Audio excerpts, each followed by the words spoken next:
This is Mark Bell from SuperTraining Gym. SuperTraining Gym, the strongest gym in the West. We're here today at Slingshot World Headquarters. Make sure you go over to markbellslingshot.com and check out all the great Slingshot products that we have.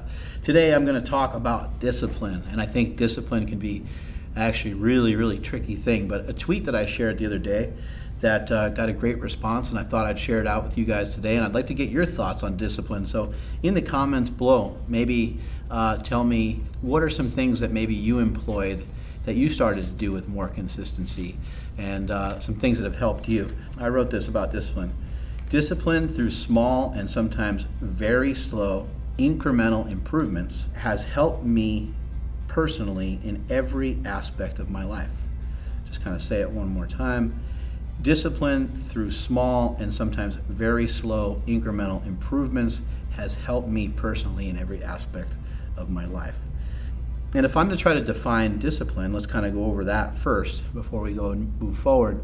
Discipline, for me, I would define as, there's these things that I want to do, and there's things that I want to employ, there's things that I want to embrace, and I'll tell myself that I want to embrace these things. But then there's also another side of me, there's another side of us that's conflicted. For some reason, sometimes there's not a current discipline to whatever it is that you're about to try. Let's just always use the example that we give here all the time is, we go to diet or we go to fitness. I would really I'd really enjoy to start working out. I'm going to start working out on Monday, and it's Saturday, right? And you tell yourself this, and then Monday rolls around and you wake up Monday morning and your back is pretty tight. It's actually a little colder out than you expected. Maybe it's raining outside and you're like, shit man, well it's pretty cold out there. I'd rather just kind of stand in my blankets, and I got an extra 45 minutes I can just sleep rather than go to the gym, or rather than work out in my garage or whatever it was that you're going to do. And there we are, talked out of our discipline right away before we even walked to the refrigerator for that morning, or before we even had our first cup of coffee. Discipline gets to be a really interesting thing, and somebody that I follow on Twitter as well made some really great statements when it came to discipline, and it made me think and second guess kind of the way that I think about discipline. The basics of it all for me is just like, what is it that I want to do? What is it that I'm trying to do? And then also asking some questions. What are you trying to do? Why are you trying? Because sometimes even just the act of trying, try not, right? You want to be able to do. And so what are these things that you want to implement? What are these things that you're interested in? And then what's your level of interest to them? So for example, I'm interested in walking. And so therefore, walking is something that I do quite often. I do it a lot. I walk, probably a minimum of 10 miles every single week. But you might want to consider what's something that you're not doing. Some of the things that you're not doing might just simply be things that you're not as interested in as you maybe initially thought.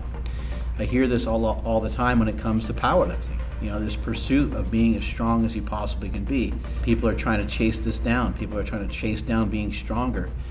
And sometimes they don't have the level of commitment that somebody else might have. So one person might say, hey, listen, if you want to be that strong, you're going to have to weigh 300 pounds. And one person might be like, okay, here we go. I'm going from 220 to 300, and they do it. Other people would say, you know what, I want to be as strong as possible, but I don't want to be fat. And so their dedication to it, their commitment level to it all might be a little different. And maybe they have some rules, and maybe they have certain things they want to stay within, certain boundaries, even when it comes to performance-enhancing drugs.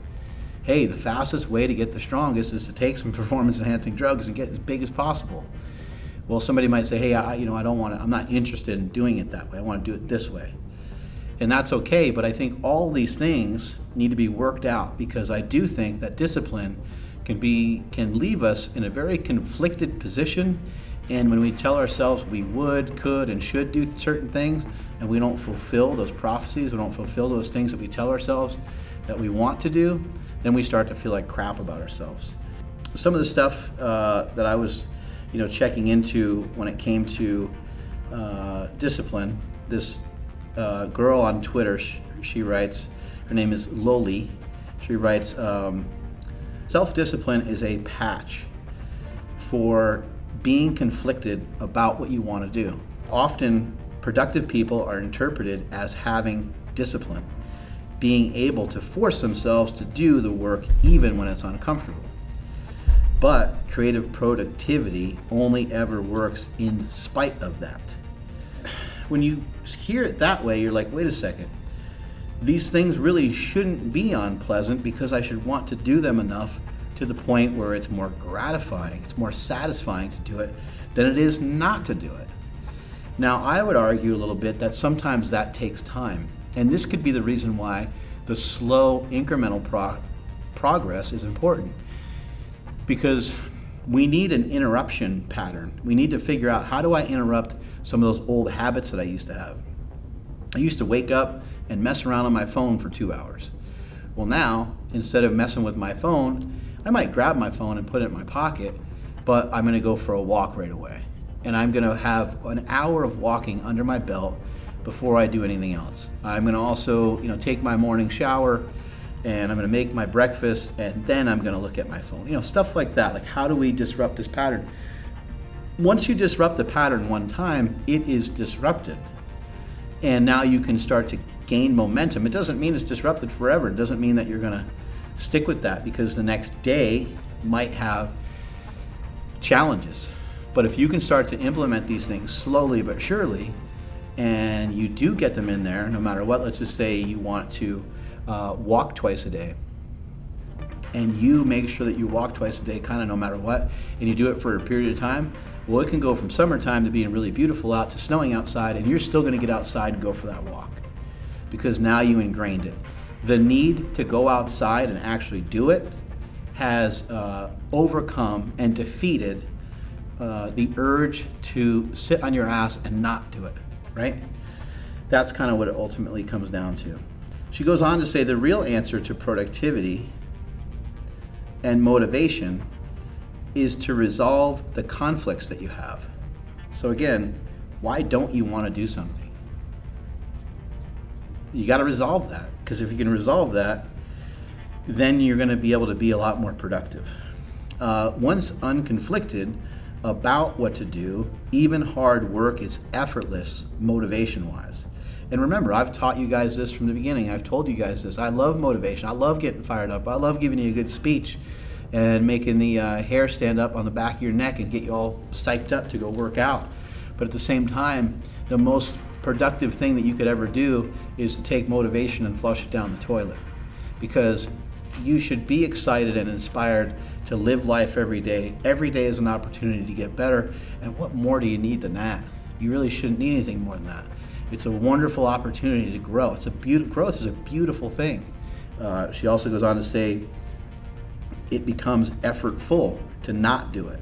It pulls you in and demands you to keep working. So those of you that are Tony Robbins fans, which if you're not a Tony Robbins fan, you should be. But Tony Robbins talks about being pulled towards stuff a lot rather than pushing. If you're pushing, you're forcing. And I'm sorry, but you only have so much energy in this lifetime to do it. You can push towards stuff in a way. You could get it done sometimes, but it's not a great way to do everything all the time. You're probably going to run out of steam at some point. So you're better off kind of having some conversation with yourself about why this is a good idea. What is the reason why I should start to implement these things? Just get rid of the word try and get rid of the word should, would, and could and all that stuff. Do your best to kind of dispose of some of those words, because I think that once we start to try stuff, we really start to mess things up. If I'm trying to be skinny, then I'm probably gonna go off my diet more. But if I'm pulled towards just being healthier, I will probably lose weight in the process.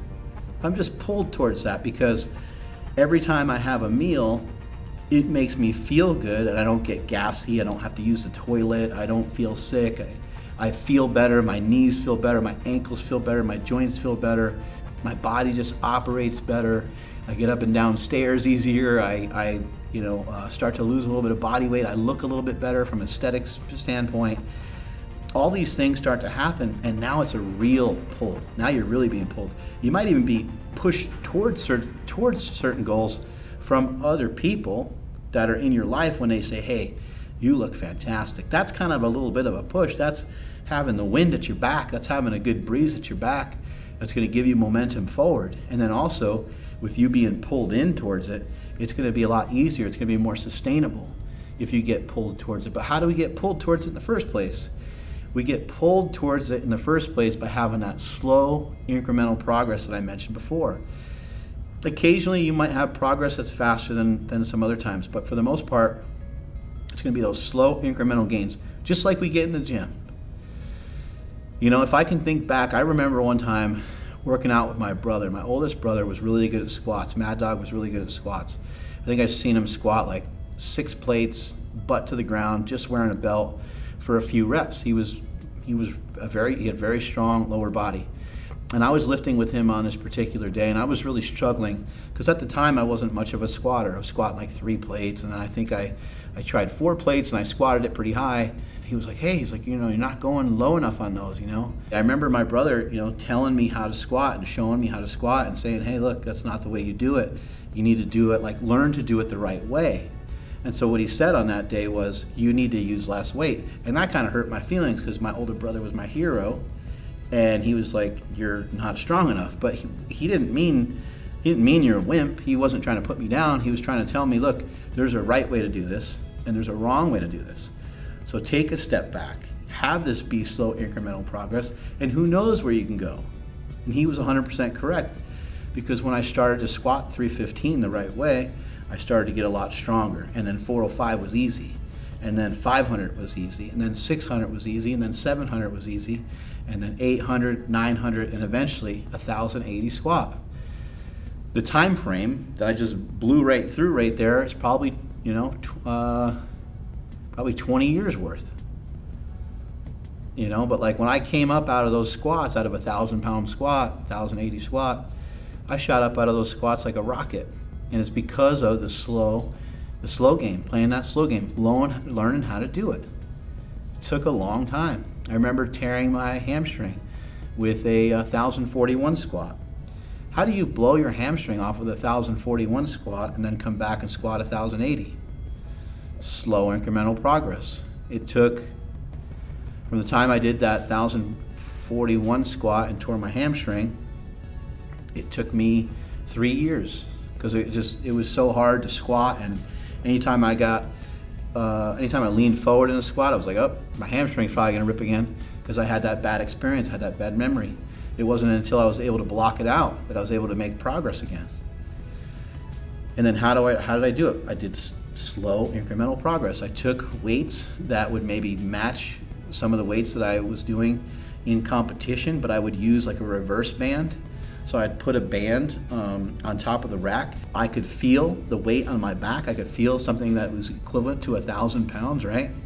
I'd go to squat down and the bands would catch on the bar, and it might take off, you know, 30 pounds, 50 pounds. The lower I'd go, the more weight that it would take off my back.